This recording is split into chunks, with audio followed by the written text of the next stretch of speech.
अगले 2 दिन तक के, आज कल और परसों में। लागू होने की तिथि और प्रभाव। नाम क्या है इसका? तो नाम सबने पढ़ लिया कि इसका नाम है SC/ST एक्ट। हो जाए तो बता दें, ठीक। SC/ST prevention of atrocities act.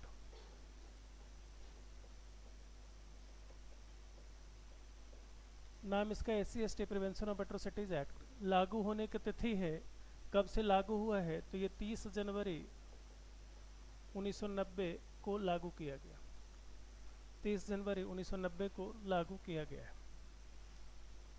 Enforced on 30th January 1990 and इसका नाम है SC/ST POA एक्ट 1989। शॉर्ट में नाम मैंने लिखा है, इसका डिटेल्ड नाम यहाँ पर लिख दिया है हमने। डिटेल्ड नाम है अनुसूचित जाति जनजाति अत्याचार निवारण रोकथाम अधिनियम 1989, शेड्यूल्ड कास्ट और tribes prevention of atrocities act 1989। तो ये हमको ध्यान रखना है कि किसी भी एक्ट का, चाहे आप पेपर 7 पार्ट 1 में जो भी एक्ट पढ़ रहे हैं, कुछ लोग जो नए दिख रहे हैं उनको बता दे रहा हूँ मैं कि पेपर 7 पार्ट 1 में चाहे कोई भी एक्ट पढ़ रहे हैं, उस एक्ट का पहली किसी भी एक्ट का जो धारा 1 होगा वो उसके प्रारंभिक परिचय से डील करेगा। और प्रारंभिक परिचय में क्या पढ़ना है? तो उसका नाम लिखा रहेगा, उसमें लागू होने की तिथि रहेगी और उसका प्रभाव रहेगा, ठीक। ये 2 ही 3 बातें रहती हैं। इसमें हो सकता है कि अगर तिथियां अलग अलग है तो लिख दिया जाए अधिनियमित होने की तिथि कि जिस दिन पार्लियामेंट से पास हुआ है। तो पास हुआ ये सितंबर 1989 में, पर इसको लागू कब से किया गया? 30 जनवरी 1990 से। और प्रभाव में लिखा रहेगा कि किस क्षेत्र पर प्रभाव है, तो संपूर्ण भारत पर इसका प्रभाव है, संपूर्ण भारत पर इसका प्रभाव रहेगा। पैन इंडिया इफेक्ट है इसका। अब सर ये वाला तो पता ही है कि भारत के संसद के द्वारा पास किया हुआ है, तो पैन इंडिया प्रभाव क्यों रहेगा? ये अलग से पढ़ने की जरूरत क्या है? तो देखो, ये पहले जम्मू कश्मीर में कई सारे अधिनियम लागू नहीं हुआ करते थे। कल 5 अगस्त था। 5 अगस्त 2019 को जम्मू कश्मीर का रीऑर्गेनाइजेशन एक्ट पास किया गया। जम्मू कश्मीर रीऑर्गेनाइजेशन एक्ट 5 अगस्त 2019 को पास किया गया था। उसके पहले तक बहुत सारे अधिनियम भारत के जम्मू कश्मीर में लागू नहीं होते थे, पर अब Jammu Kashmir reorganisation act pass होने के बाद जब धारा 371 में परिवर्तन कर दिया गया भारत के संविधान में, तो जब भारत के संविधान का अनुच्छेद 371 में परिवर्तन किया गया है, उसके बाद जम्मू कश्मीर में भी अब सारे अधिनियम लागू होने लगे हैं। तो इसीलिए पहले चूंकि अधिनियम के कोई अधिनियम संपूर्ण भारत पर लागू होते थे, कोई अधिनियम जम्मू कश्मीर में लागू नहीं होता था। सो प्रभाव लिख दिया जाता है कि अब लिख दिया जाता था, अब प्रभाव इसका कहाँ है? संपूर्ण भारत पर है। जब एक्चुअल एक सही वाला जो इसका बेयर एक्ट है उसमें भी पढ़ोगे तो इसके ऊपर स्टार स्टार स्टार मार्क लगा हुआ है। क्यों लगा हुआ है? उसका बड़ा बेहतरीन रीजन आपको जानना चाहिए, और वो इससे पूछा हुआ एग्जाम PYQ है आपके मेंस का, कि कई बार कई अधिनियम शेड्यूल भारत के संविधान के अनुच्छेद 5 और अनुसूची 5 और अनुसूची 6 इनके कई इलाकों पर लागू नहीं किए जाते हैं। अनुसूची 5 और अनुसूची 6 के कई इलाकों, जिसमें आता है आपका अनुसूची 5 आता है और अनुसूची 6 ट्राइबल इलाके आते हैं और बाकी सारे इलाके हैं। तो ट्राइबल्स इलाके में अनुसूची 5 और अनुसूची 6 के इलाकों में कई सारे अधिनियम लागू नहीं होते। तो जब आप इसको पढ़ेंगे बेयर एक्ट में, तो इसमें स्टार मार्क भी लिखा रहेगा कि लागू होने की शर्तें भी होती हैं। हमें उन शर्तों में नहीं जाना, हमारे लिए हमको कोई कानून का विज्ञाता नहीं बनना है, हमको तो बस इतना काम करना है कि पेपर 7 पास हो जाए, इसलिए हमको उतना डेप्थ में नहीं जाना, हमको बस इतना याद रखना है कि इसका प्रभाव कहाँ पर है, तो संपूर्ण इंडिया पर। किसी भी अधिनियम के इतनी सारी बातें इसमें रहेंगे। अच्छा, फिर दूसरी बात कि किसी भी अधिनियम का धारा 2 जो है सो किससे डील करता है? उसकी परिभाषाओं से। बट उसके पहले हमको जाने के पहले हमको ये समझना पड़ेगा कि इन अधिनियमों की जरूरत क्या थी। वाई डू वी नीड, इसकी जरूरत क्या थी? Why do we need such अधिनियम, इसकी नीड क्या थी? आवश्यकता क्या थी? आवश्यकता क्या थी? कुछ आंकड़े आपको याद रखने चाहिए। मैं आपको कई बार बता चुका हूं कि NCRB के आंकड़े को अगर आप देखेंगे तो आपको मिलेगा कि कई इसकी आवश्यकता क्या है या कोई अधिनियम क्यों बहुत ज़्यादा ज़रूरत है। NCRB का आंकड़ा कहता है कि भारत में इस समय बहुत ज़्यादा SC/ST के खिलाफ क्राइम्स बढ़ चुके हैं। NCRB का आंकड़ा 2024 के आंकड़ों के अनुसार भारत में 55,000 से अधिक, 55,000 से भी अधिक, 55,000 से अधिक केस किसके लिए आए हैं? सिर्फ SC वर्ग के लिए आए हैं। और लगभग 10,000 केस, एग्जैक्टली 9961 केस किसके लिए आए हैं? ST के लिए आए। इतने सारे अत्याचार आज भी जारी हैं आज़ादी के संविधान लागू होने के 75-76 साल के बाद, जब हम अपने स्वर्ण काल में चल रहे हैं, आज़ादी का क्या मना रहे हैं, अमृत उत्सव मना रहे हैं, जब हम विश्वगुरु बस बनने ही वाले दरवाजे पर खड़े हैं, बस नॉक करना है हम लोग को और अंदर पहुंचते विश्वगुरु बन जाएंगे, ऐसे हाल में भी भारत के समाज में एक खास वर्ग के खिलाफ सिर्फ इसलिए इतने क्राइम हो रहे हैं क्योंकि वो एक खास जाति से आता है, वो एक खास क्लास से, खास कास्ट से बिलोंग करता है, और इसलिए उसके खिलाफ ये क्राइम हो रहा है। तो आज भी भारत विश्व गुरु बनने के मुहाने पर तो खड़ा ही है, बस बनना ही है। थोड़ा सा 2029 में और जनता सपोर्ट कर दे तो बन ही जाएंगे, मुझे तो पूरा उम्मीद है। तो जब बनेंगे हम लोग तो उस समय भी ये बात नहीं रहेगी, उस समय भी ये रहेगा कि भारत में SC ST के खिलाफ क्राइम है। आप समझिए इतने क्राइम तो भैया रजिस्टर्ड वाले हैं, इतने तो पंजीकृत हैं। आप पंजीकृत वाले कितने होंगे हम लोगों को नहीं पता। आज पंजीकृत वाले केस जो आंकड़े कहते हैं, कई भारत में NGO हैं, उनका कहना है कि जितना तुम्हारे पास पंजीकृत केस है, उस पंजीकृत केस को तुम क्या करो, कम से कम 4 से 5 गुना कर लो। इतने केस तो आप पंजीकृत हो जाते हैं, इतने केस का रजिस्ट्रेशन नहीं होता, FIR दर्ज नहीं होता। तो आंकड़े इस हिसाब से देखो कि अगर मैं रफली 4 गुना भी कर दूं तो ये आंकड़े लगभग 65,000 बन रहा है। 65,000 का 4 गुना मैं करूंगा तो कितना पहुंचेगा? 65 का 4 गुना बताओ कितना आता है? हाँ 260, मतलब समझो 2,60,000 केस इस देश में हर साल रजिस्टर्ड हो रहे हैं। किसके लिए? सिर्फ SC और ST के लिए। जरा 2000 कोई मोबाइल में कैलकुलेटर निकाल लो कोई व्यक्ति, इसको जरा 365 से डिवाइड करो, एक साल में देखो एक दिन में कितने केस आते हैं। यही सब तो आंकड़े आपको काम आएंगे, यही सब आंकड़े काम आएंगे। इसको जरा 365 से डिवाइड करो, कितना आता है? 712, यानी कि 712 केस पर डे रजिस्टर्ड हो रहे हैं। इसको जरा 24 से डिवाइड करो, 24 से जल्दी से भाग दो 712 को, लगभग 30 ना, लगभग 30 केस तो हर समय प्रति घंटा हम क्या कर रहे हैं? रजिस्टर कर रहे हैं। इसका मतलब ये हो गया कि हर 2 मिनट में एक SC ST को भाई प्रताड़ना का शिकार होना पड़ रहा है, प्रताड़ना का शिकार होना पड़ रहा है। हर 2 मिनट में एक SC ST को प्रताड़ना का शिकार होना पड़ रहा है इस देश में। तो जब इतने सारे केस का प्रताड़ना का शिकार हो रहा है, फर्जी केस का आंकड़ा है क्या आपके पास? कौन बता रहे थे? विकास। हाँ, कितने केस आंकड़े हैं फर्जी? नहीं, कितना है फर्जी टोटल आंकड़ा? नहीं ना, तो जब मैं बोल चुका हूँ कि क्लास रिकॉर्ड हो रहा है तो बकवास बंद रखें, ठीक। 2 मिनट में एक SC ST केस का प्रताड़ना का शिकार होना पड़ रहा है। मतलब कि आप समझिए कि इस देश में इतना विकसित देश हो रखा है, फिर भी हर 2 मिनट में एक व्यक्ति को सिर्फ इसलिए प्रताड़ना का शिकार होना पड़ रहा है क्योंकि वह खास SC या ST किसी खास क्लास से आ रहा है, किसी खास वर्ग से आ रहा है, और इसलिए उसको हम प्रताड़ित करें। तो ये है विश्वगुरु का हाल। मैं ये दिखाना चाह रहा था आपको कि इस एक्ट की आवश्यकता क्यों है। और माइंड यू, ये सारे आंकड़े आपको एग्जाम में काम आएंगे, मेंस में भी काम आएगा, और ये सारे आंकड़े आपको एग्जाम में के साथ साथ आपको जितने एस्से लिखते हो उसमें काम आएगा। तो ये आंकड़े जल्दी से कहीं छाप लो, आप जल्दी से छाप लो कि भारत में कितने NCRB का आंकड़े हैं।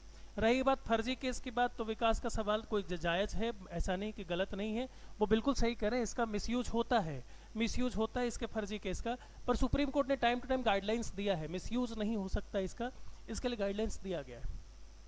अभी आप पढ़ेंगे इसमें कि क्या क्या चीज़ें होती हैं।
तो ये बात एकदम स्पष्ट है कि सर भयंकर प्रताड़ना चल रहा है, देश इतना आज़ाद हो गया है, हम बहुत ज़्यादा 76 साल का देश हो चुका है आज़ाद भारत, 77 साल 78 साल जितना भी हो गया, फिर 15 अगस्त को अपन लड्डू बांट लेंगे, फिर जनगण गा लेंगे, फिर झंडे को सलामी दे लेंगे, फिर सब खुश हो जाएंगे, लाल पीला पहन के आएंगे, भारत माता की जय कर लेंगे। पर भारत माता के बच्चों के साथ कितनी प्रताड़ना है आप देखिए, इस देश में इस तरह से है। और ऐसे में SC/ST केस की बहुत आवश्यकता है, SC/ST जैसे चीज़ों को ज़रूरत है। तो यहाँ से एक बात हमको जो समझ में आ रही है वो ये समझ में आ रहा है कि भैया ऐसे एक्ट का उद्देश्य क्या है, इस SC/ST एक्ट का उद्देश्य क्या है। तो इस SC/ST एक्ट का सिर्फ एक उद्देश्य है कि इस खास वर्ग के लोगों के, SC/ST के लोगों को संरक्षण देना, लोगों को विभिन्न प्रकार की प्रताड़ना से संरक्षण देना।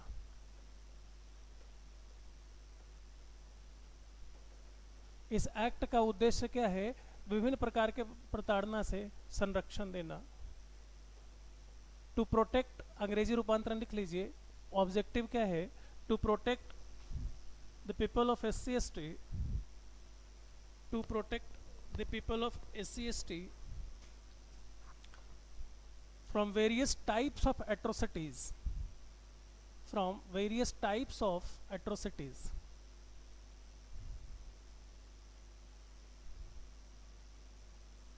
atrocities। ये एट्रोसिटीज किस तरह के हैं, ये जुर्म किस तरह का है, ये धारा 3 परिभाषित करता है कि किस तरह के जुर्म हैं। बहुत तरह के जुर्म होते हैं, किस तरह के, जैसे मैं कई बारी घटनाएं आपको सुना चुका हूँ कि राजस्थान में किसी बच्चे को मटके के पानी पी लेने से टीचर इतना पीट देता है कि उसके मटके से पानी बच्चा पी लिया।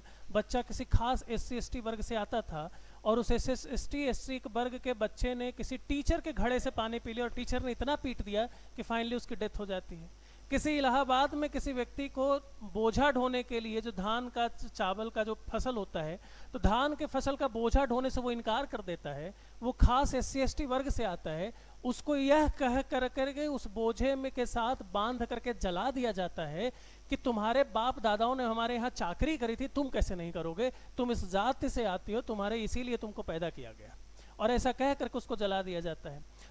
किसी उत्तर प्रदेश के, पश्चिमी उत्तर प्रदेश के बदायूं नाम का जिला में किसी व्यक्ति को एक स्पोर्ट्स बाइक ले लेने से, कि SC/ST का व्यक्ति कमा करके स्पोर्ट्स बाइक कैसे खरीद सकता है, और उसको उसी मोहल्ले में वो अपने स्पोर्ट्स बाइक को 2-3 बार घुमाता है, जिससे वहाँ के सो कॉल्ड अपर कास्ट के लोगों का ईगो हर्ट हो जाता है कि जिसके बाप दादाओं ने हमारे यहाँ नौकरी करी थी, हमारे यहाँ वो हमारे बराहिल थे, हमारे नौकर थे, उनके बच्चे से स्पोर्ट्स बाइक में घूम रहे हैं, गांव की गलियों का चक्कर लगा रहे हैं, उन सो कॉल्ड अपर कास्ट का ईगो हर्ट होता है। वो पकड़ते उस बच्चे को, उस बाइक के साथ ही बांध करके उस बाइक सहित उसको पेट्रोल छिड़क करके जला देते।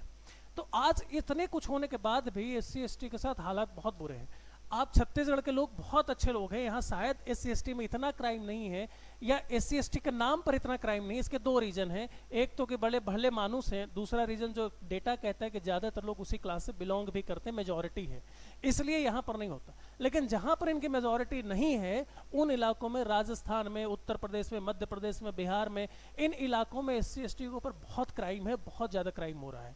इतने क्राइम की हर 2 मिनट में लोग इसके शिकार हो जा रहे हैं, और प्रताड़ना तरह तरह के मार दिया जा रहा है सिर्फ इसलिए कि एक जाति से आ रहे हैं।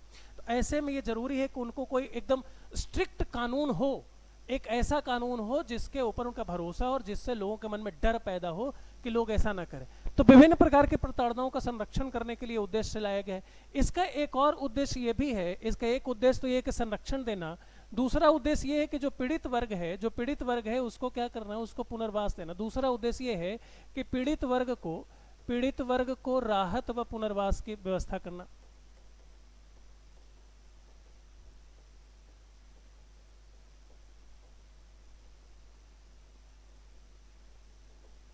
टू प्रोवाइड रिलीफ, अंग्रेजी रूपांतरण, to provide relief to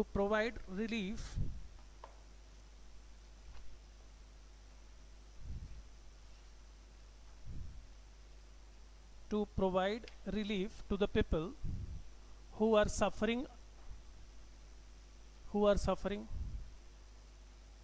as a victim under this act, तो दो उद्देश्य हैं इस एक्ट के, दो उद्देश्य हैं। फिर इस एक्ट की प्रवृत्ति को समझो। इस एक्ट की प्रवृत्ति कैसी है, क्यों इस एक्ट का जो विकास ने ये बात उठाई, बहुत जायज़ बात है, हालांकि उसका आंकड़ा नहीं है, वो उस समय जिस समय वो बोल रहे थे वो संदर्भ में गलत था, पर इसके आंकड़े, इसकी प्रवृत्ति को समझेंगे तो पता चलेगा कि इसका मिसयूज सच में होता है और होने की संभावना रहती है। हालांकि सुप्रीम कोर्ट ने इसको लेकर के कई सारे गाइडलाइंस दिए हैं जिसका मिसयूज नहीं होता। इसका नेचर कैसा है, तो नेचर लिख लीजिए कि इसका नेचर है गैर जमानती, गैर जमानती प्रवृत्ति का ये कानून है, नॉन बेलेबल है,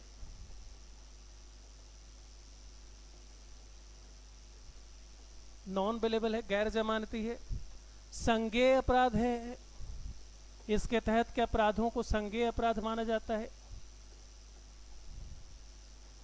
कॉग्निजिबल माना जाता है, कॉग्निजिबल माना जाता है, और यह अशमनीय अपराध है।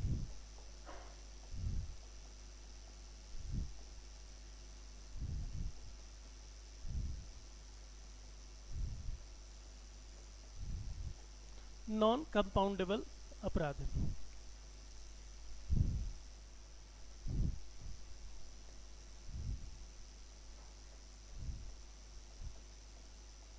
इन सब का मतलब क्या है, आप पॉलिटिक्स की क्लास में सीखते हैं कि इन सब का मतलब क्या है। ब्रीफ में इतना समझिए कि अगर आपके खिलाफ SC/ST एक्ट में कोई धाराएं लगा दी गई हैं तो आपको जमानत नहीं दिया जाएगा जब तक कि आप या तो गिल्टी साबित ना हो जाएं या आप इसमें निर्दोष न साबित हो जाएं। जब तक आप निर्दोष नहीं साबित होंगे तब तक जमानत आपको नहीं दिया जा सकता। गैर जमानती प्रवृत्ति का है, असंज्ञेय अपराध है और अशमनीय है। इसका मतलब ये है कि किसी व्यक्ति को बिना वारंट के भी गिरफ्तार किया जा सकता है सिर्फ आरोप लगा देने से। आमतौर पर गिरफ्तारी की प्रक्रिया क्या है, आप पढ़ते हैं कि गिरफ्तारी की प्रक्रिया धारा भारत के संविधान के अनुच्छेद 20 और 22 में डील करते हैं। और गिरफ्तारी की प्रक्रिया ये है कि किसी व्यक्ति को गिरफ्तार करने के लिए मजिस्ट्रेट से एक वारंट की जरूरत है, एक मजिस्ट्रेट से परमिशन लेटर की जरूरत है, जिसको आप वारंट कहते हैं। मजिस्ट्रेट वारंट जारी करता है और उसके बाद अरेस्ट किया जाता है। पर इसमें किसी व्यक्ति को अरेस्ट करने के लिए अगर SC/ST के तहत किसी व्यक्ति पर अगर धाराएं लगा दी गई हैं तो उसको अरेस्ट करने के लिए किसी भी वारंट की जरूरत नहीं है, वह सीधा अरेस्ट किया जा सकता है। इसमें एंटीसिपेटरी बेल भी नहीं होता। एंटीसिपेटरी बेल का मतलब ये होता है कि अब मुझे लग रहा है कि मैं अपराधी नहीं हूं, पर मेरे ऊपर अगर कोई अपराध किसी ने दर्ज करवा दिया है धाराएं, तो मैं हो सकता है, जैसे मान लो कि मैं यहाँ रह रहा हूँ, मेरे ऊपर किसी दूसरे राज्य में मेरे ऊपर कोई अपराध धाराएं दर्ज करा दी गई, तो मुझे मालूम है कि मैं वहां जाते ही मेरे को पुलिस अरेस्ट कर लेगी, तो मैं क्या कर सकता हूँ, पहले एंटीसिपेटरी बेल ले लूंगा यहीं से, बिलासपुर के कोर्ट से एंटीसिपेटरी बेल लेकर के मैं दूसरे राज्य में जाऊं ताकि मेरे ऊपर वहां पर अरेस्ट ना किया जाए, क्योंकि मैं कोऑपरेट कर रहा हूं, मैं उसके जांच में सहयोग कर रहा हूं। तो फिर अरेस्ट करने का कोई मतलब नहीं। अरेस्ट तो उसको करो ना जो सहयोग ना करे। मैं अगर जांच करने में सहयोग करूं तो मेरे को अरेस्ट क्यों करोगे? मैं अपना काम करता रहूंगा, मैं निर्दोष हूं। तो ऐसे में मैं एंटीसिपेटरी बेल लेकर के जा सकता हूं। लेकिन अगर कोई धारा SC/ST के लगी है तो उसमें एंटीसिपेटरी बेल भी नहीं होगा। तो इन तीन बातों का मतलब यह है कि आपको जब तक निर्दोष नहीं है तब तक बेल नहीं मिलेगा, बिना वारंट के गिरफ्तार किया जा सकता है, और आप एंटीसिपेटरी बेल यानी पूर्वानुमानित जमानत के लिए हकदार भी नहीं है।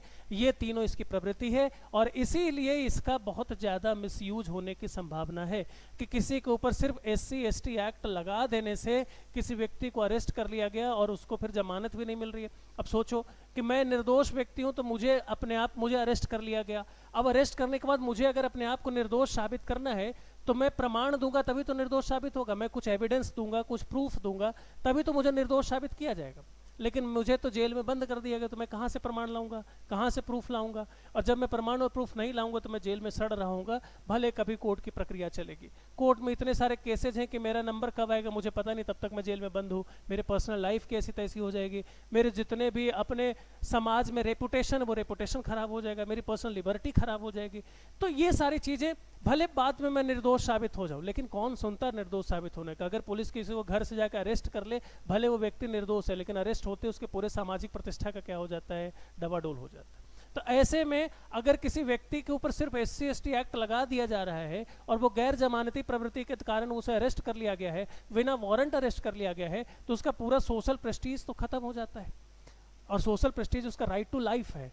तो किसी ने फर्जी लगा दिया मेरे को जीवन ये अधिकार, और इसके कारण मेरे संविधान के मौलिक अधिकार का हनन हो जा रहा है। बात समझ में आ रही है आपको? इसलिए इसका मिसयूज बहुत ज़्यादा होता है। लेकिन मिसयूज बस अरेस्ट होने तक ही नहीं होता। अगर आपने इस एक्ट का एक प्रावधान यह भी है कि अगर आपने किसी के ऊपर फर्जी SC/ST एक्ट लगाया है, और आपने कहा है कि मान लो किसी ने कह दिया कि मेरे को पीटा गया है इसलिए कि SC एक्ट लगाया है, तो मेरे को जो भी सजा मिलती, अगर मैं रियल में ये क्रिमिनल होता और मुझे जो भी सजा मिलती, लेकिन मैं सच में क्रिमिनल नहीं हूं, मैं निर्दोष साबित हो जाता हूं, तो वही सजा उस व्यक्ति को दी जाएगी जिसने फर्जी SC/ST एक्ट मेरे ऊपर लगाया है। इसका एक प्रावधान यह भी है ताकि इसका मिसयूज से बचाया जा सके। तो जिसने मेरे ऊपर फर्जी SC/ST एक्ट लगा दिया, अब वो सजा का हक भुगतान करेगा, उसको सजा मिलेगी, न कि मुझे मिलेगी। बात समझ में आ रही है? इसका अर्थ ये है कि सिर्फ SC/ST केस जानने से नहीं होता है, ऐसे ही किसी पर नहीं लगा सकते हैं आप। लगाने के लिए आपके पास तथ्यात्मक प्रमाण होने की आवश्यकता है, वरना आप खुद ही उस केस में फंस जाएंगे। तो SC/ST एक्ट एक तरह से भस्मासुर वाला वरदान है, कि वरदान तो है लेकिन दूसरों को जलाने के लिए नहीं, आपकी रक्षा के लिए। अगर आप अपनी रक्षा के बजाय इसका फायदा दूसरों को जलाने के लिए कर रहे हैं, तो ये आपको ही भस्म कर देगा।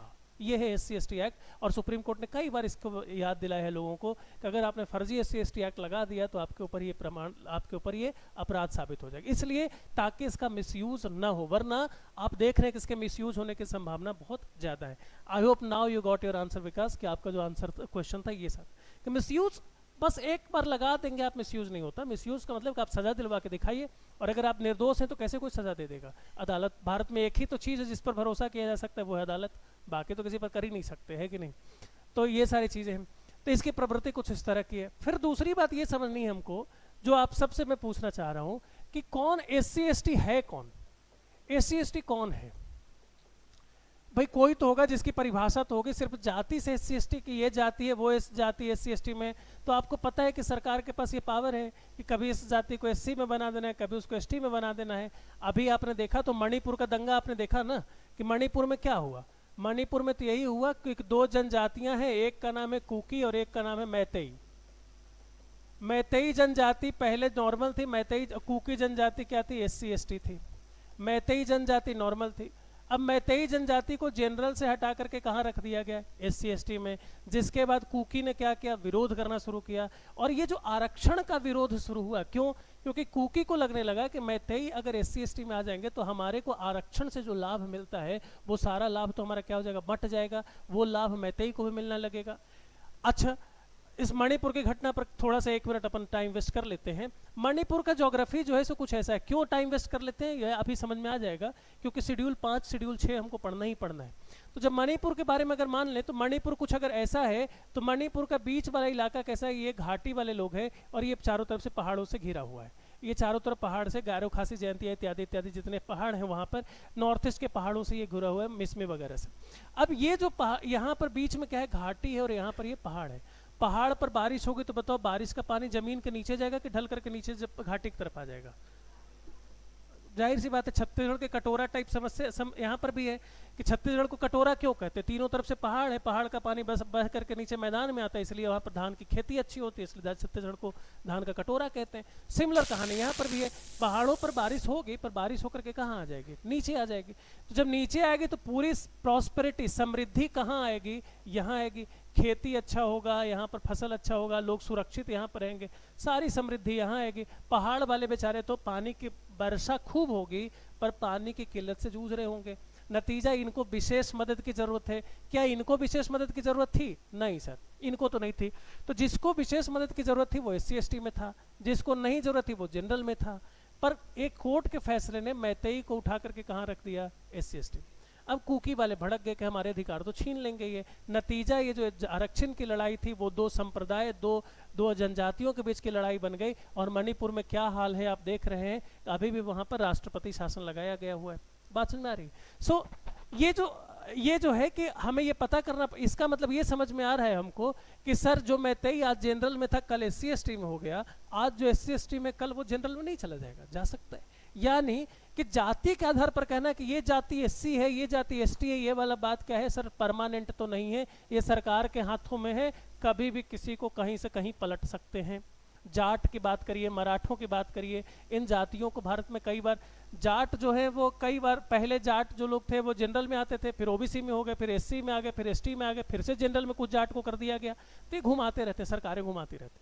तो इसका मतलब है कि जाति के आधार पर कौन SC है कौन ST है तय करना तो बड़ा मुश्किल है। तो सवाल आपसे ये कि कौन SC है कौन ST है, कैसे तय करोगे?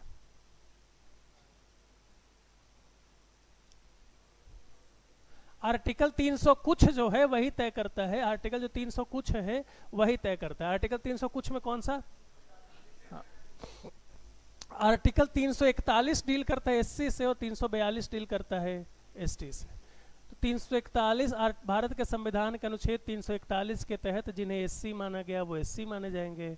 भारत के संविधान के 342 के तहत शामिल लोग क्या कहलाए जाएंगे? एसटी कहला जाएंगे। इनका संवैधानिक आधार ये है। फिर इनके संरक्षण के लिए भारत के संविधान में 2 शेड्यूल भी रखे गए हैं। एक शेड्यूल का नाम है शेड्यूल 5 और एक शेड्यूल है शेड्यूल 6। एक शेड्यूल 5 और शेड्यूल 6, दोनों के बीच अंतर क्या है? शेड्यूल 5 और शेड्यूल 6, अनुसूची 5 और अनुसूची 6, ये क्या अंतर है भाई?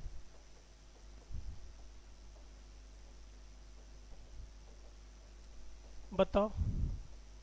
तो देखो एकदम याद रखो, एकदम बहुत सिंपल सिंपल तरीका है दोनों के बीच। अनुसूची 5 अनुसूची 6 में मैं एक लाइन में ख़त्म कर दे रहा हूँ, बाकी पढ़ने का काम आपका है। आप डेप्थ में जाएंगे पढ़ेंगे, पॉलिटी का पार्ट है, हमारे को पढ़ाना नहीं है, पर एग्जाम में आए इसलिए समझ लीजिए। अनुसूची 5 उन एससी एसटी उन ट्राइबल लोगों से डील करता है जो भारत के मेन लैंड में रहते हैं, जैसे झारखंड, जैसे छत्तीसगढ़, जैसे इत्यादि इत्यादि राज्यों को इसमें डील करता है। किससे? अनुसूची 5। ऐसे जनजातीय राज्यों से, ऐसे राज्यों से जिनमें जनजातीय बाहुल्यता है, जिनमें जनजातीय बाहुल्यता है तथा वो सामान्यतः भारत के मेन लैंड से, भारत के मुख्य भूमि से बिलोंग करते हैं, उनको क्या कहते हैं? अनुसूची 5 में रखा गया है। अनुसूची 6 में 4 राज्य हैं जिसका नाम क्या है? AMTM, आप सब जानते हैं। कौन सा? बस ठीक, असम, मेघालय, मिजोरम और त्रिपुरा। तो ये 4 राज्य, इन 4 राज्यों से डील करता है कौन? अनुसूची 6। इन चार राज्यों में जो जनजातीय व्यवस्था की गई है वो डील करता है कौन? अनुसूची 6। इसके अलावा जो मेन लैंड के, भारत के मुख्य भूमि के राज्य हैं, इनमें जनजातियों के अधिकारों से डील करता है वो कौन सा? अनुसूची 5। अनुसूची 5 में वैसे तो 11 राज्य शामिल हैं, पर मुख्यतः 10 ही राज्य माने जाते हैं। 11वें राज्य में इसका बहुत प्रावधान नहीं लागू हो पाता है, तो टोटल इसमें 10-11 राज्य शामिल हैं, जबकि इसमें कितने राज्य हैं? 4 ही राज्य शामिल हैं। ठीक, इसमें एक्सक्लूसिव पावर किसके पास है? इसमें बनाया जाता है टीएसी, जबकि इसमें बनाया जाता है ऑटोनोमस डिस्ट्रिक्ट का कॉन्सेप्ट है, एडीसी का कॉन्सेप्ट है। टीएसी का मतलब ट्राइबल एडवाइजरी काउंसिल बनाई जाती है, जनजातीय सलाहकारी परिषद, ट्राइबल एडवाइजरी काउंसिल इसमें गवर्न करती है, कंट्रोल करती है। इसमें कौन करता है? स्वायत्त जिला परिषद यानी ऑटोनोमस डिस्ट्रिक्ट काउंसिल इसमें बनाया जाता है। आपका काम है कि इन दोनों के बीच अंतर इत्यादि इत्यादि पढ़ना। जैसे मेंस में सवाल आया हुआ है, मैं यहीं से बस आपको बताना है। आपको लिखिए सवाल एक, जो आप घर पे लिखेंगे कि भारतीय संविधान के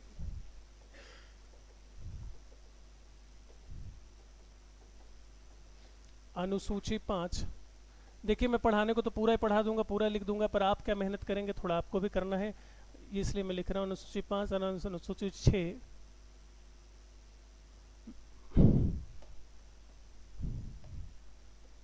में अंतर स्पष्ट करें। और ये सवाल कॉमन है, पॉलिटी के लिए भी ये सवाल कॉमन है, इसके लिए भी।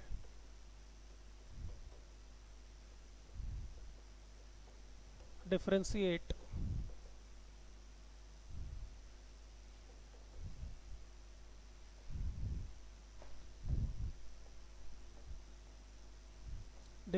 between schedule 5 and schedule 6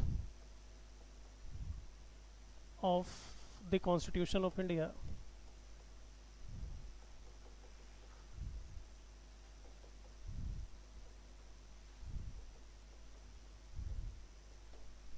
दूसरा सवाल एकदम इसी से मिलता जुलता है। भारतीय संविधान के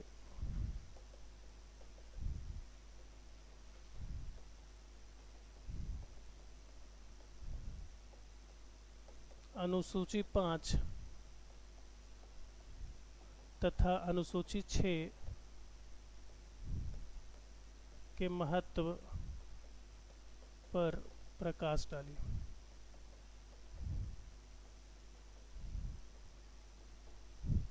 Illustrate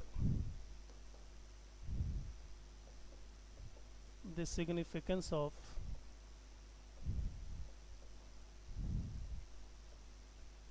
Schedule 5 and Schedule 6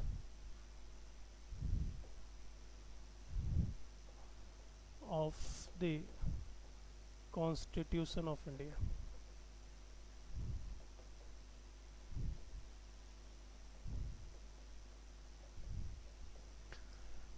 I hope आप लोग इसको आराम से गूगल करेंगे, जैसे भी करेंगे। आपके पास पॉलिटी में आपने पढ़ा होगा, किताबें होंगी, पॉलिटी के गुरुजी से पूछेंगे, जिनसे भी पूछ करके करना है आप इसको करेंगे, बट आप इसके आंसर लिख करके लाएंगे। नहीं कर पाएंगे तो मैं कल खुद ही आकर के बता दूंगा।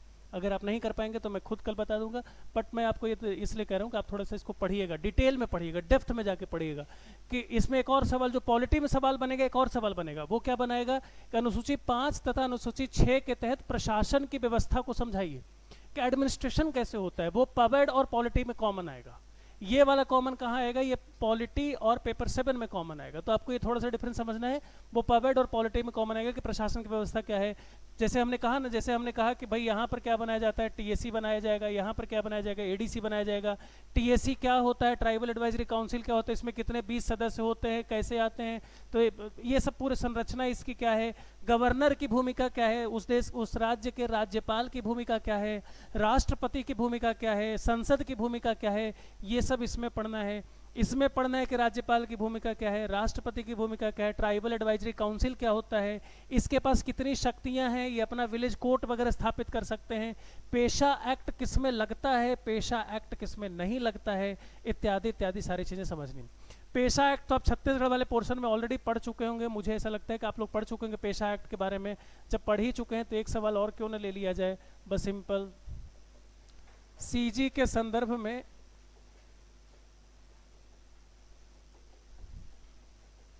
पेशा एक्ट की चर्चा करें।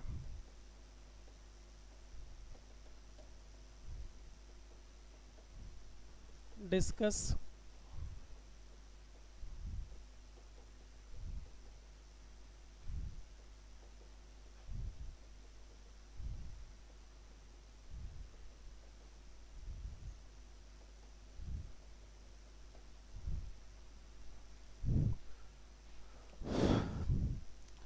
अभी तक हमने अधिनियम नहीं शुरू किया है, पर अधिनियम के पहले इतनी सारी चीज़ें और इन सब पे सवाल आ चुके हैं, तो इन सब को प्रिपेयर करना ही पड़ेगा। उसके बाद ही आप अधिनियम, क्यों? क्योंकि देखो ऐसा इसलिए भी अभी जो सवाल आने शुरू हुए हैं पिछले 1-2 साल से, जो ट्रेंड है वो अब ऐसे सवाल नहीं आ रहे हैं कि इसके अधिनियम की धारा 3 बताइए, धारा 2 बताइए। ऐसे सवाल आना कम हो गया, पहले आते थे। अब वो एनालिटिकल सवाल पूछ रहे हैं और उससे जुड़े हुए सवाल पूछ रहे हैं। क्यों? क्योंकि धाराएं लिमिटेड है ना भाई, उसकी धाराएं लिमिटेड है। 23 धाराएं हैं, 23 के 23 पूछना नहीं है, 5-6 इंपॉर्टेंट है। 5-6 को घुमा घुमा के कितनी बार पूछोगे? सब तो पीवाईक्यू में पूछ चुके हो, तो कितनी बार पूछोगे? धारा 3 को कितनी बार? 3 बार पूछ लोगे। चौथी बार पूछोगे तो आप क्या हो जाओगे? प्रिडिक्टेबल हो जाओगे, आप प्रिडिक्टेबल हो जाओगे। तो फिर पीएससी का मतलब क्या? प्रिडिक्टेबल सर्विस कमीशन होना चाहिए क्या? नहीं, आपको पहले ही पता चल जाएगा जनता को कि अच्छा ये धारा 3 साल पहले पूछा था, अगली बार धारा 3 आएगा, तो वो पहले ही पढ़ करके जाएगा। तो फिर आप रट्टू तोता लेकर के आ रहे हैं, आप पीएससी अधिकारी तो नहीं लेके आ रहे।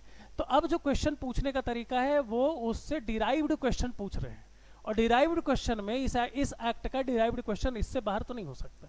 यही तीनों सवाल इसमें से पूछे जाते हैं। शेड्यूल 5 बताओ, शेड्यूल 6 बताओ, ये सब तो ऐसे ही पूछा जाता है। तो इतनी चीज़ें पढ़नी है जो पॉलिटी में भी कॉमन है। Let's come to the act, कि अब एक्ट की तरफ चलते हैं कि हमको इतनी बातें समझ में आ गई, क्या क्या हमने पढ़ लिया है, क्या क्या समझ लिया है। तो हमने समझा कि ये एक्ट SC/ST एक्ट है क्या, ये है क्या, इसकी ज़रूरत क्या थी, नीड क्या है, इसका ऑब्जेक्टिव क्या है, उद्देश्य क्या है, ये हमने समझा। फिर हमने समझा कि इसका सेक्शन 1 क्या है। फिर हमने समझा कि इसकी प्रवृत्ति कैसी है। फिर हमने समझा कि SC/ST कौन है, SC/ST कौन है, जिनके ऊपर ये अत्याचार और जिनको प्रोटेक्ट करने के लिए अधिनियम लाया गया है, वो SC/ST कौन है, ये हमने समझा। फिर हमने समझा कि पेशा एक्ट की कहानी थोड़ी सी हमको सीखनी है घर पे। आप इन 2 सवालों को लिख करके लाएंगे, अगर नहीं लिख पाएंगे तो फिर बताइएगा, मैं इसको आराम से यहाँ पे डील कर लूँगा कि पेशा एक्ट वगैरह क्या क्या है। Let's come to the point, चलते हैं धारा की तरफ कि कौन कौन सी धारा है। तो हमने ये पहले ही आपको बता रखा है, कि किसी भी एक्ट का कोई भी अधिनियम पढ़ रहे हैं, अधिनियम के धारा 1 डील करता है किससे? प्रारंभिक परिचय से, जो ऑलरेडी इस अधिनियम का हम लोग देख चुके हैं। फिर आप जितने भी लोग बहुत पढ़े लिखे लोग हैं, आप सब एक बात और बता देंगे, धारा 2 किससे डील करता है? परिभाषाएं से। किसी भी अधिनियम का धारा 2 किससे डील करेगा? परिभाषाएं से, डेफिनेशंस होंगे। और ये डेफिनेशन वाले, हर अध्याय के डेफिनेशन वाले कुछ कुछ इंपॉर्टेंट रहते हैं, वो डेफिनेशन घुमा टहला करके एग्जाम में पूछा जाता है। हमको ये परिभाषाएं ही पढ़नी। तो नेक्स्ट हेडिंग क्या है? धारा 2, इसकी धाराएं कौन कौन सी?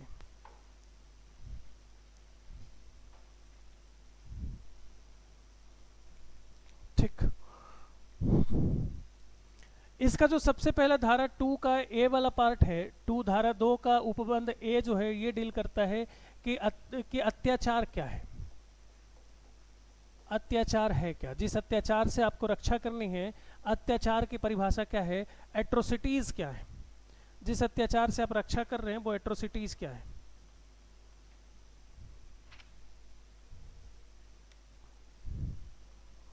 ठीक, इसमें बस इतना लिख लीजिए कि अत्याचार, मैं वही देख रहा था डेफिनेशन बहुत लंबा चौड़ा लिखा है, उसमें हम लोग को जाने की जरूरत नहीं, हमको फिर से पढ़ना पड़ेगा, तो बस एक लाइन लिखेंगे, लिख लीजिए अत्याचार का तात्पर्य यहाँ धारा 3 के तहत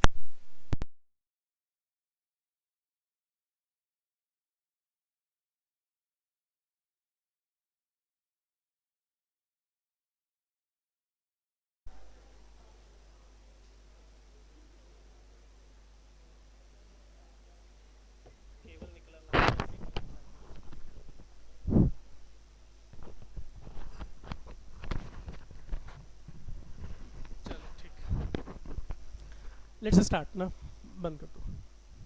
चलिए, जिनको आवाज नहीं आ रही थी ठीक कर दिया गया, सुनिए। इसकी धारा 2B का सी पार्ट जो है, देखो आप इतना तो समझ ही चुके होंगे 2B का सी का मतलब क्या है। 2 मतलब धारा 2, B का मतलब इसका उपधारा B, और उपधारा के अंदर भी उपधारा C। ये किससे डील करता है, ये डील करता है आर्थिक बहिष्कार से।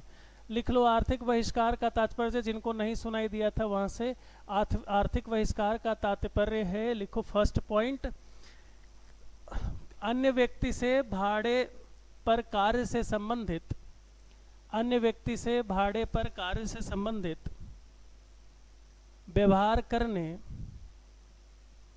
भाड़े पर कार्य से संबंधित व्यवहार करने या कारोबार करने से इनकार करना, व्यवहार करने या कारोबार करने से इनकार करना। अंग्रेजी रूपांतरण, economic boycott means the first point,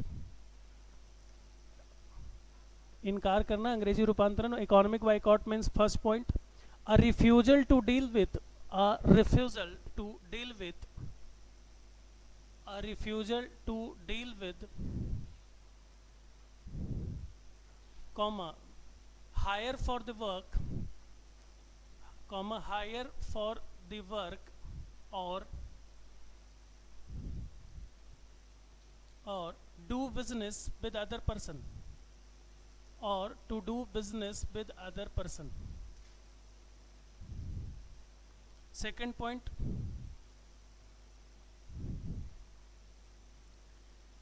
कारोबार के समय, लिखो कारोबार के उसके बाद 10 मिनट बाद पूछोगे क्या ना, कारोबार के उपक्रम संबंधित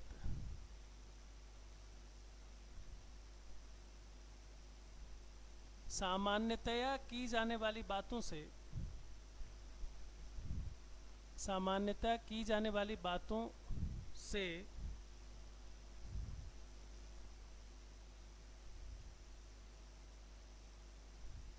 इनकार करना, to deny or refuse, to deny or to refuse, to do anything, to do anything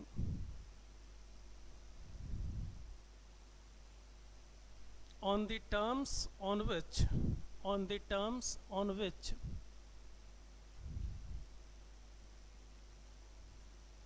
on the terms on which things would be commonly done, things would be commonly done in the ordinary course of the business, ordinarily done in the ordinary course of the business. Third point लिखिए, किसी योग्य पेशेवर, किसी योग्य पेशेवर या कारोबार से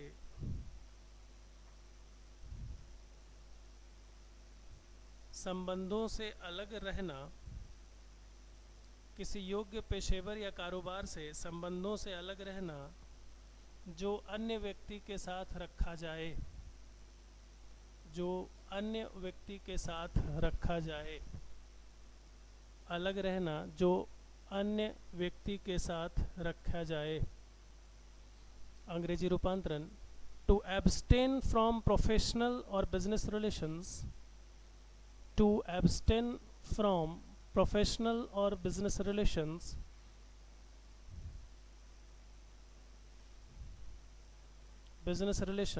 that one would maintain with other persons, that one would maintain with other persons। लिख लिया? समझ में आ गया? Yes sir, no sir. हमें नहीं समझ में आया, तुमको कैसे समझ में आ जाएगा?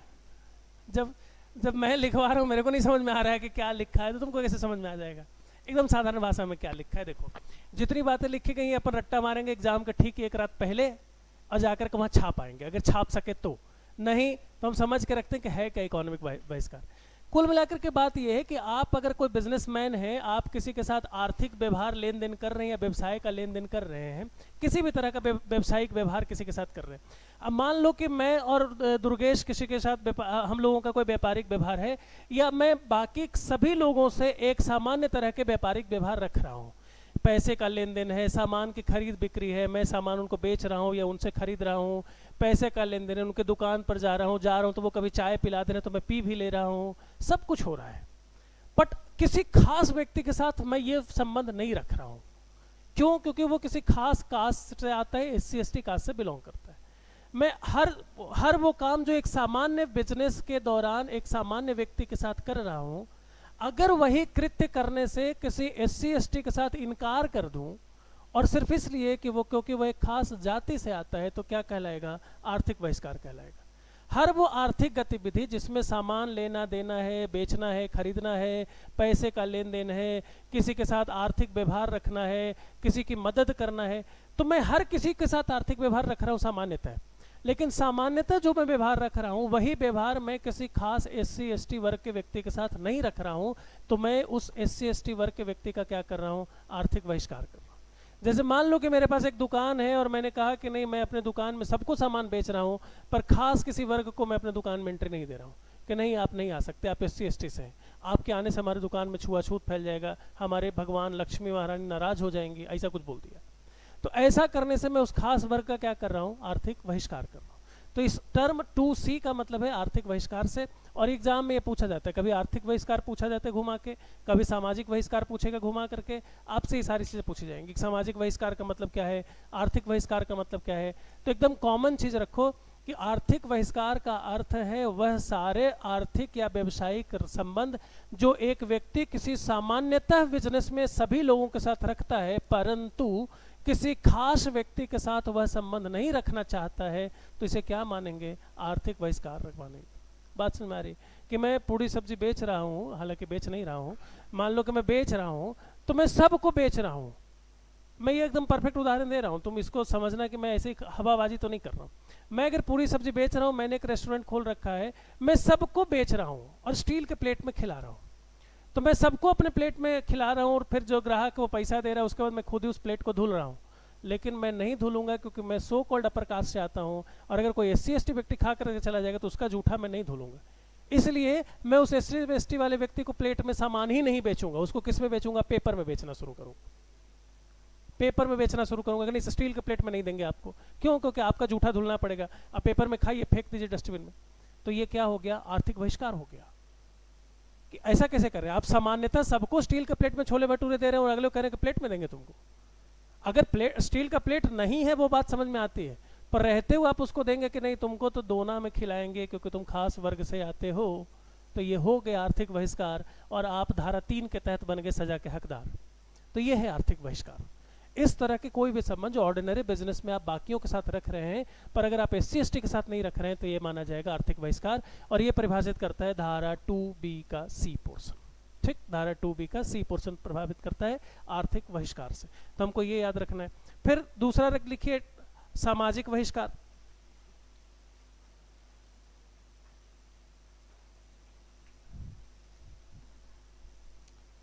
E का B पोर्शन है, 2E का B है। आपको इतना याद रहे तो ठीक है, पर ज्यादा याद करने की जरूरत नहीं। फिर लिखिए सामाजिक बहिष्कार क्या है। सोशल बाइकॉट, सामाजिक बहिष्कार।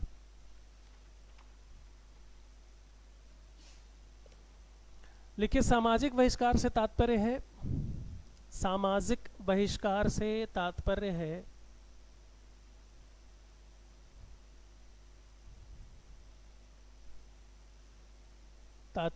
सामाजिक रीत रिवाजों में, सामाजिक रीत रिवाजों में किसी को शामिल न करना,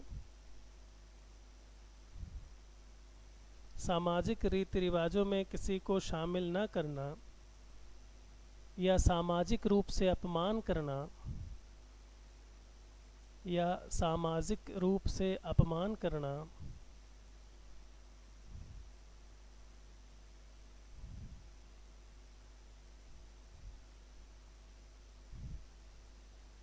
परंतु उन रीति रिवाजों में सामान्यतः, उन रीति रिवाजों में सामान्यतः बाकियों को शामिल किया जाता है।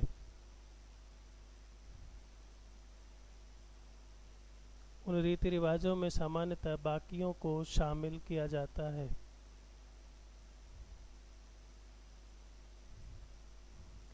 The term social boycott means, the term social boycott means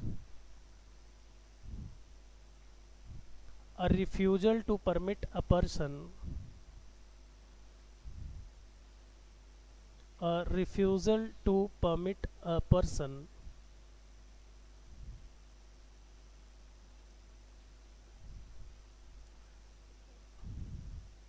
or receive from him any customary service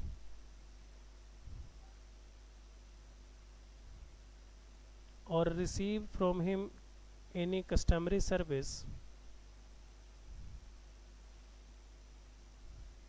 or to abstain from social relations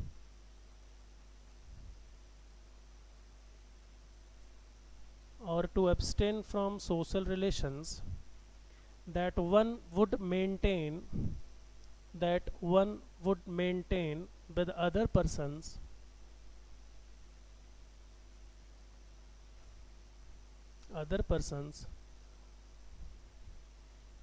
that one would maintain with other person, or to isolate him from others, or to isolate him from others।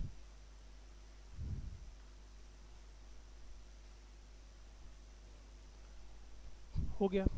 कोई भी सामाजिक क्रियाकलाप है, सामाजिक रीति रिवाज है, जैसे पूजा हो रहा है, कहीं यज्ञ हो रहा है, कहीं कोई कुछ भी, कोई भी ऐसे सामाजिक गैदरिंग है, शादी विवाह, कोई भी सामाजिक गैदरिंग है, आप उस सामाजिक गैदरिंग में, मतलब शादी विवाह तो चलो तब भी एक बार पर्सनल रिचुअल्स है, आपका अधिकार है कि आप किसको बुलाएंगे किसको नहीं बुलाएंगे, लेकिन कोई भी ऐसा सामाजिक जो समाज के लोगों के द्वारा किया जा रहा है, नुक्कड़ नाटक है, मनोरंजन है, कुछ भी, तो कोई भी ऐसी सामाजिक गैदरिंग है, भीड़भाड़ है, जिसमें आप सभी को तो आने की इजाज़त दे रहे हैं, लेकिन किसी खास जाति, किसी खास वर्ग के लोगों को उस पर आने से रोक लगा दे रहे हैं, उसको आइसोलेट कर दे रहे हैं, तो इसको क्या कहते हैं? सामाजिक बहिष्कार कहेंगे। अब ये रीति रिवाज कुछ भी हो सकता है, किसी के मंदिर का पूजा है, किसी का यज्ञ है, कुछ भी है, किसी भी ऐसे सामाजिक क्रियाकलाप में आप किसी खास वर्ग को भाग लेने से रोक दे रहे हैं या कोई खास सर्विस देने से रोक दे रहे हैं। मतलब आप डिस्क्रिमिनेशन की हद समझिए कि पूजा में शामिल करने से रोक देना एक डिस्क्रिमिनेशन है। कई बार लोग पूजा में शामिल करेंगे, कहेंगे हाँ नहीं यज्ञ में सबको आना है, आप भी आइए, लेकिन उसको कहेंगे आप भगवान के पास मत जाइए। मंदिर में प्रवेश करने की आज़ादी है, लेकिन मंदिर के गर्भगृह में प्रवेश करने की आज़ादी SC/ST को नहीं दे रहे हैं। तो आप दुनिया को तो दिखा दे रहे हैं कि आप SC/ST को मंदिर में प्रवेश करने दे रहे हैं, आप डिस्क्रिमिनेट नहीं कर रहे, लेकिन फिर गर्भगृह में जाने की इजाज़त क्यों नहीं दे रहे हैं? ये भी क्या है? डिस्क्रिमिनेशन है। तो किसी भी तरह का कोई, देखो मैंने ये बात इसलिए करी क्योंकि आप और 3 बार लिखें या लिखें हिंदी में, उसका मतलब ये है कि भाई किसी को किसी सामाजिक गैदरिंग में प्रवेश देने से रोकना, या सामाजिक गैदरिंग में प्रवेश दे भी दिया तो खास प्रकार की सेवा उपलब्ध न करवाना, जो आप बाकियों को उपलब्ध करवा रहे हैं लेकिन इस खास व्यक्ति को नहीं उपलब्ध करवा रहे हैं क्योंकि वह एक SC/ST से आता है, ये क्या कहलाएगा? सामाजिक बहिष्कार कहलाएगा। तो ये है सामाजिक बहिष्कार की परिभाषा। इसके अलावा इसमें दो परिभाषाएं और काम की चीज़ हैं, एक है पीड़ित की परिभाषा, एक है पीड़ित की परिभाषा और एक है विटनेस की परिभाषा, जो आपको याद रखना है। पीड़ित की परिभाषा दी गई है 2EC के तहत कि पीड़ित कौन व्यक्ति होगा, विक्टिम कौन होगा।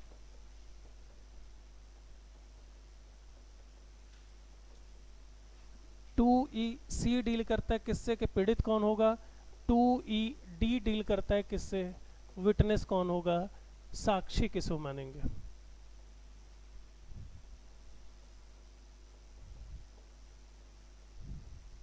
मेरा आपसे निवेदन है कि सवाल यही है क्वेश्चन घर पे, अब चूँकि समय समाप्ति की तरफ है तो मेरे लिए तो कल की बात है, आप आज ही इसको ख़त्म कर लीजिएगा। SC/ST POA एक्ट 1989 के तहत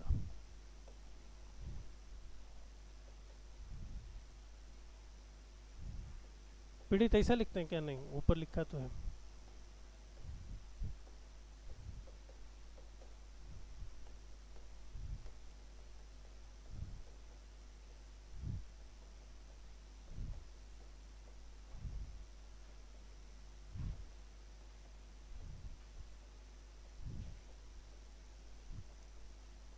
Define the term victim and witness under SC/ST Act 1989।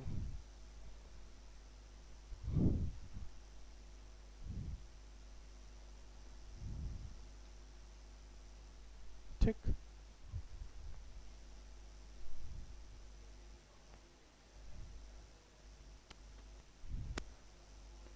शादी तुम्हारा निजी है भाई, शादी तुम्हारा निजी फंक्शन है, सामाजिक फंक्शन नहीं है ना? शादी निजी फंक्शन है, उसमें आपको अधिकार है कि आप परिवार को बुलाना चाहते हैं, मित्र को बुलाना चाहते हैं, मित्र में भी किसी मित्र को बुलाओगे, जिससे उधार लिए रहोगे उसको नहीं बुलाओगे ना, तो ये तो तुम्हारा अधिकार है। सभा आज की यही विसर्जित होती है, हम कल मिलेंगे, इसमें फिर आगे बात करेंगे। बाकी इसमें